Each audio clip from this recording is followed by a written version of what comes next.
I'm joined here today by members from the Students' Union, the Graduate Students Association, the Postdoctoral Fellows Association, the Academic Staff Association, and the Non-Academic Staff Association from the University of Alberta. We're all here to tell you all about our stakeholders and how they'll be impacted by these cuts and the new letters. So first off, we have Petros Kuzmu, current Vice President External of the Students' Union. He graduated from the University of Alberta last year with a double major in honors political science and economics. And he's coming back next year as our Students' Union President. So Petros, start us off. So 1 month later, the students are still concerned and terrified about what these drastic budget cuts to post-secondary education will mean for them.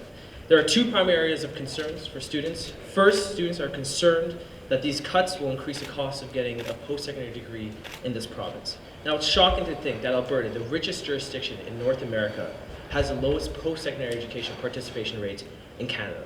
And the high cost associated with getting a degree here is as a result of that.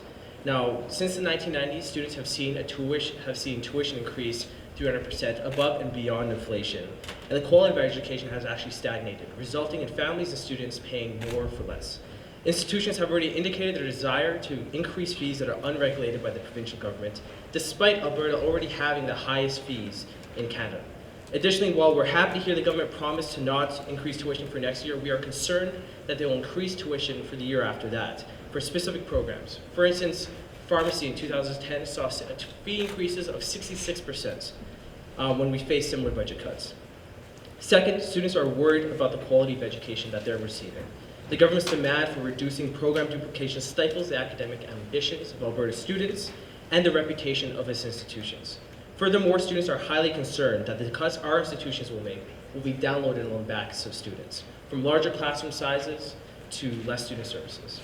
With that being said, we're looking forward to working with the provincial government and our institutions on incorporating our feedback in the draft letter of expectation. While bits of the letter are positive, we are concerned with the overall lack of clarity and its rhetoric. In conclusion, it is our hope that the government keeps with their promise of not increasing tuition and fees as a result of these budget cuts. But more importantly, it is vital for the government to reinvest in post-secondary education to fulfill its ambitions of having a more diversified economy and one that is less resource reliant. Thank you. Thank you, Petros. As a fellow undergraduate student, I think we can all say that these are frightening times, but we're hoping for the best. Next up, we have members from the Graduate Student Association. We have Ashlyn Bernie and Brent Epperson. Ashlyn is the current president of the Graduate Student Association. She's graduated with a BSc in Science, a PhD in Medical Science, and is currently completing her MBA at the University of Alberta School of Business. Brent is currently studying in his PhD in Political Science, and will be coming back as next year's Graduate Students Association president. So, Ashlyn and Brent. Thank you, Colton, and good morning. Now, the letter of expectation outlined recommendations and expectations which will change post-secondary education significantly. This was based on conclusions that the government has made about the state of the post-secondary sector in Alberta. Now, as grad students, we're familiar with the process which turns ideas about which might be true into conclusions. It's called research. We also know the dangers of drawing conclusions based on incomplete or inaccurate research. We are unclear how the conclusions in the letter of expectation were reached. How do we know the problems identified in the letter of expectation are real? For example, the conclusion that the post-secondary sector is inefficient, or the idea that increased government involvement in setting university research agendas is beneficial economically and socially. I think our ministry could learn a few things from the institutions they are so quick to criticize, regarding how a hypothesis or an idea of what might be true turns into well-supported conclusions which can then be acted upon. There are some very important steps in between that, when ignored, can have serious consequences. Unfortunately, the approach that has been taken skips several critical steps, namely consultation, research, and analysis, which could result in a fundamental and permanent change in the face of post-secondary education based on inaccurate information, which is a frightening prospect for all Albertans. I urge our ministry to engage in consultation with all 26 post-secondary institutions in the province, with the goal of reaching a consensus on how the system can be improved, and then working together to devise strategies to reach a common goal that we all share, the creation of a sustainable, accessible, and excellent post-secondary sector for all Albertans, present and future. Thank you. Next up, we have Dr. Ravi Kapoor.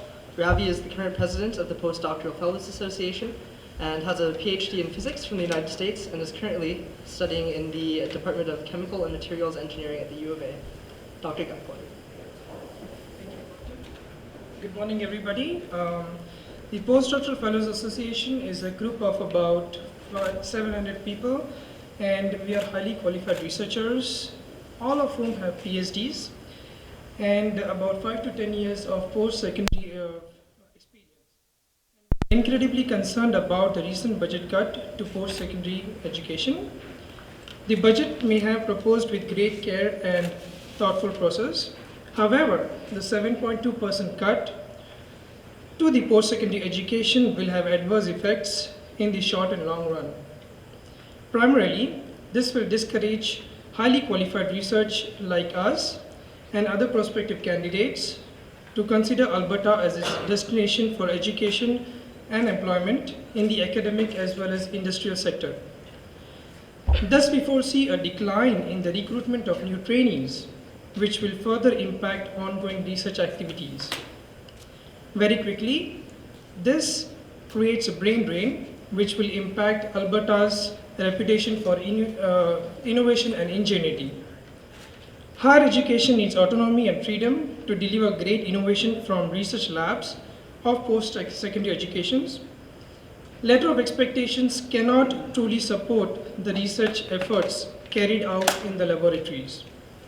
Furthermore, lack of funds to support higher education will hamper the excellent training and mentoring that is fundamental to prosper as a successful researcher and professors in the future. We fear that top researchers will move away from Alberta. Therefore, we express our deepest concern related to the budget cuts and respectfully request that the government reconsider the effects that this reduction will have in the future of post-secondary studies all over Alberta. Thank you. Next up, we have Jerry Rajot, Director of Operations from the Non-Academic Staff Association.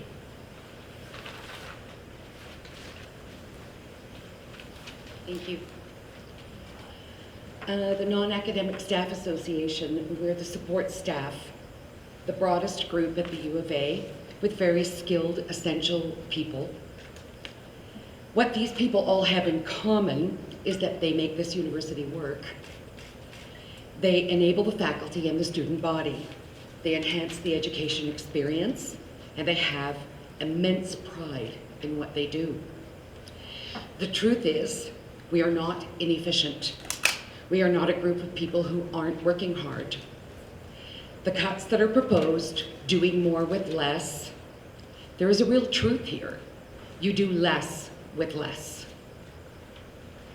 Other rounds of cuts have proven that time and again. Campus Alberta is not the solution to this situation. It is a concept that has been around for about 10 years. It doesn't engender innovation. The broken promise on stable funding was done without consultation. Universities and learning institutions aren't inherently profit-centric. They need to be stable and focused. If the only thing the university was to do was to sell degrees in subjects which are currently in maximum demand, we could shut down most of the U of A. The various faculties exist to advance the sum of human knowledge. Some are esoteric and some are eminently practical. The truth is, the faculties teach what one would expect to engender: conscious thought, discussion, knowledge. It is a public good, and the public needs to support that. We are completely opposed to the cuts to post-secondary education. Thank you. Thank you very much, Jerry. I think that the non-academic staff, they're often in a group that's overlooked until the point that they're gone. And that's when we all feel the pain from that lack of support. So we need to make sure there is sufficient funding for the staff association. Lastly, I'll have Dr. Donna Wilson speaking on behalf of the Academic Staff Association at the University of Alberta. Dr. Wilson represents over 4,400 academic staff here at the U of A, and she's also a professor in the Faculty of Nursing. So, Dr. Donna Wilson. Thank you. Thank you all for coming here today to hear our concerns. The unexpected and deep funding cutback in the March 7th budget can only have a negative impact on the University of Alberta and the entire post-secondary system, both because of significant downsizing and because of chaos. This has destabilized the entire system. Instead of the promised 2% increase to the base budget after 2 years of zeros, the University of Alberta and all of the other, a total of 26 colleges, universities, and technical schools were given little more than 3 weeks' notice to initiate cuts of 7.2% or 7.3% for a saving of $147 million from this year's budget. That is a small amount of money when you look at what is spent elsewhere. Downsizing of programs has already started. At the University of Calgary, the medical program there is only going to take in 150 people instead of 170. That is a major issue. There is going to be much more downsizing, though, announced next year because, particularly at the University of Alberta, we're going to run a deficit this year. You can only run a deficit for really 1 year. So next year, instead of taking $67 million out of the budget this year, it'll be perhaps even up to double that next year. So this year, probably the public will not notice much of a difference. It is next year that we are going to be closing programs and perhaps entire faculties. Downsizing of students and staff has also started. We have top students, top researchers, and top educators who can easily be lured away to places where higher education is valued and professors are not forced to do commercial, business-oriented research. Already we're hearing of students who have canceled plans to come to the university because they fear that the program will be closed or it will not have the quality because of the researcher or educator they wanted to work with will be gone.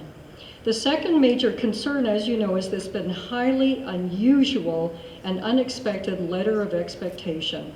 For the first time, the government is seeking to directly rule over program planning, teaching methods, and research activities, which is interesting because all current programs in every one of the post-secondary institutions underwent a needs assessment, a planning proposition, and that proposal was approved by government. So it should not be any surprise what programs are in existence in Alberta today.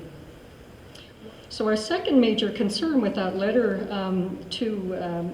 letter of expectation is the regionalization of the system underneath the Campus Alberta brand. Regionalizing in healthcare has been expensive and problematic. Why post-secondary regionalization is mandated by government when there is so much post-secondary planning and cooperation already existing is beyond me. Smooth transfers between institutions have been the norm for years. We hear about duplication of programs, and yet our programs are full. If we close one down, it would be enormously disruptive for our students, and the other program would simply have to double up in size.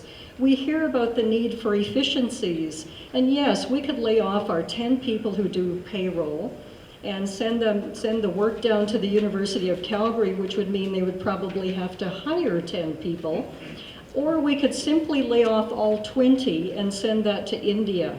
So we would give India a wonderful economic advantage, and is that the Alberta advantage that we want?